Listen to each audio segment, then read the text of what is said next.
اعوذ باللہ من الشیطان الرجیم، بسم اللہ الرحمن الرحیم۔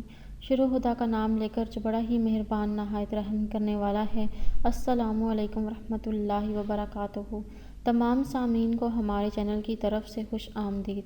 مجھے امید ہے کہ آپ سب لوگ خیریت سے ہوں گے۔ ناظرین، آج کا جو وظیفہ میں آپ لوگوں کی خدمت میں لے کر حاضر ہوئی ہوں وہ سورہ الق کا وظیفہ ہے۔ اس کے میں آپ لوگوں کو فضائل و برکات سے آگاہ کروں گی اور آپ کو بتاؤں گی کہ آپ سورہ الق کو پڑھنے کی وجہ سے آپ کے کون سے مسائل ہیں جو حل ہو سکتے ہیں۔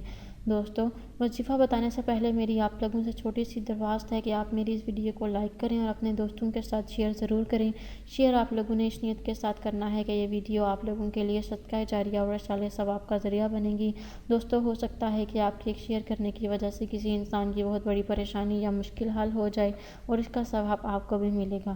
دوستو، آپ لوگوں نے وظیفہ شروع کرنے سے پہلے اول و آخر 3 مرتبہ درود شریف پڑھ لینا ہے۔ اس کے بعد آپ لوگوں نے سورہ الق کا نماز فجر کے بعد سورج نکلنے سے پہلے 7 مرتبہ پڑھنا ہے، پھر ایک سجدہ تلاوت کرنا ہے اور سجدے میں آپ لوگوں نے یہ آیت پڑھنی ہے: حسبی اللہ ونعم المولا ونعم النصیر۔ 7 مرتبہ پڑھنا جوڑوں کے درد کو زائل کرنے کے لیے نہایت ہی مفید عمل ہے۔ انشاءاللہ تعالیٰ اس عمل کو کرنے سے جوڑوں کا درد ختم ہو جائے گا۔ اس کے علاوہ اگر آپ کا دشمن آپ کو بہت زیادہ پریشان کرتا ہے، آپ کو بلا وجہ ستاتا رہتا ہے اور اس کام سے باز نہیں آتا، تو آپ اس کو پریشان کرنے کے لیے، اس سے آپ دور رہنے کے لیے یہ وظیفہ کر سکتے ہیں۔ اس مقصد کے لیے آپ لوگوں نے سورہ الق کو باوضو ہو کر 7 مرتبہ پڑھنا ہے اور اللہ تعالیٰ کے حضور حاضر ہو کر دعا کرنی ہے، تو انشاءاللہ تعالیٰ آپ کا دشمن خود پریشان ہو جائے گا اور آپ کو پریشان کرنا اور ستانا چھوڑ دے گا۔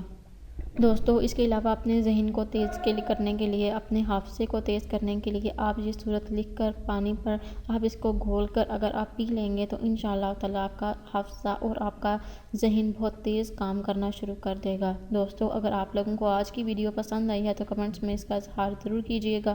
انشاءاللہ تعالیٰ آپ سے پھر ملاقات ہوگی بہت جلد ایک نئے وظیفے میں، ایک نئی ویڈیو کے ساتھ۔